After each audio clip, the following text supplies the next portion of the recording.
خیالات کا اظہار فرمائیں، جن کا موضوع سخن ہے علماء دیوبند اور خدمات حدیث، طالب العلم ہدایت اللہ۔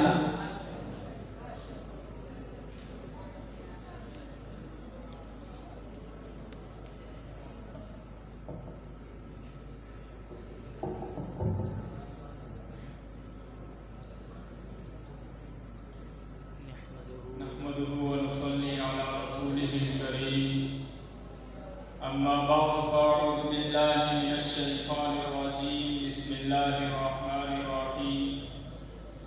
وأما بنعمة ربك فحدث وقال النبي صلى الله عليه وسلم نصر الله امرأ سمع مقالتي فوعاها وأداها كما سمع صدق الله العظيم وصدق رسوله النبي الكريم وارثان علوم النبوة علماء کرام و طالبان علم و حکمت و طلباء عزام، آج جس موضوع کو اپنے لبوں کی زینت بنا کر حاضر ہوا ہوں وہ ہے علماء دیوبند اور خدمات حدیث۔ ارباب علم و دانش، اول بات تو یہ ہے کہ علماء دیوبند کیا ہے۔ میرے بھائیوں، میں آج اس مختصر سے وقت میں ان برگزیدہ اور بزرگ ہستیوں کے متعلق کیا عرض کروں، بس مختصر لفظوں میں یوں کہتا ہوں کہ وہ خیر القرون کی یادگار تھے، وہ سلف صالحین کا نمونہ تھے، وہ اسلامی مزاج کی جیتی جاگتی تصویر تھے، وہ علم و عمل کے پیکر تھے، وہ اخلاص و وفا کے مجسمے تھے، وہ ورع و تقویٰ، دیانت و متانت کے پتلے تھے۔ آخر میں ان کے متعلق کیا کہوں، اس لیے کہ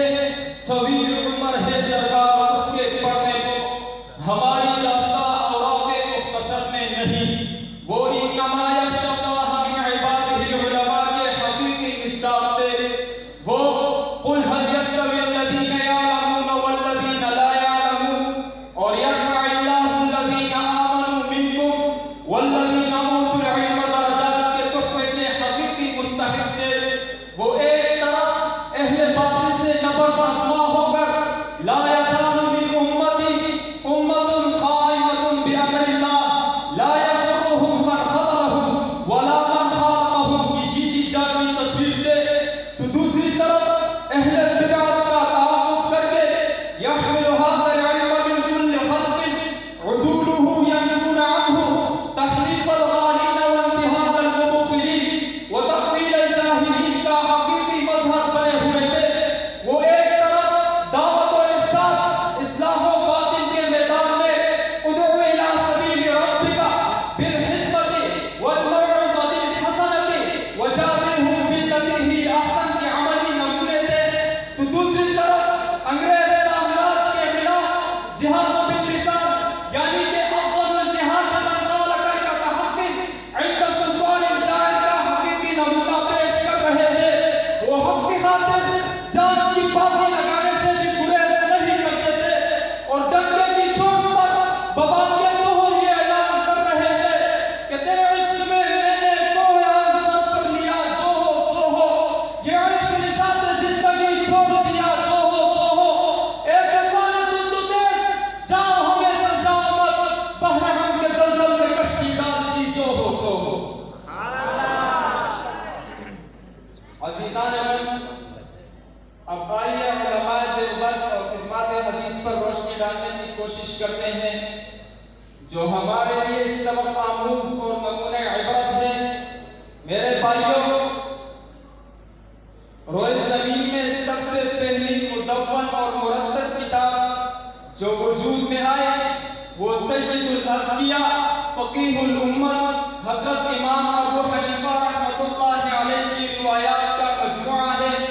جس کا 40,000 احادیث سے اتفاق کیا گیا ہے، جسے امام محمد رحمۃ اللہ علیہ نے کتاب الآثار کے نام سے جمع علم حدیث کی دنیا میں پہلا کارنامہ سر انجام دیا۔ امام صاحب کے مرتبے کو بیان کرتے ہوئے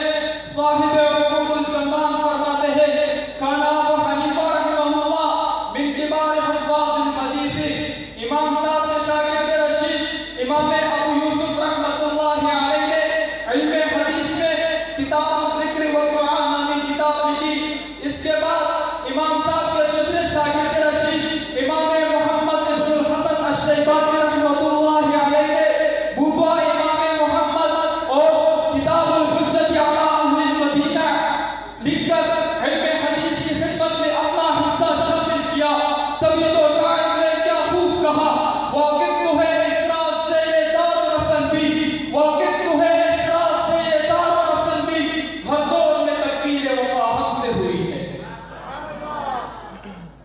میرے بھائیو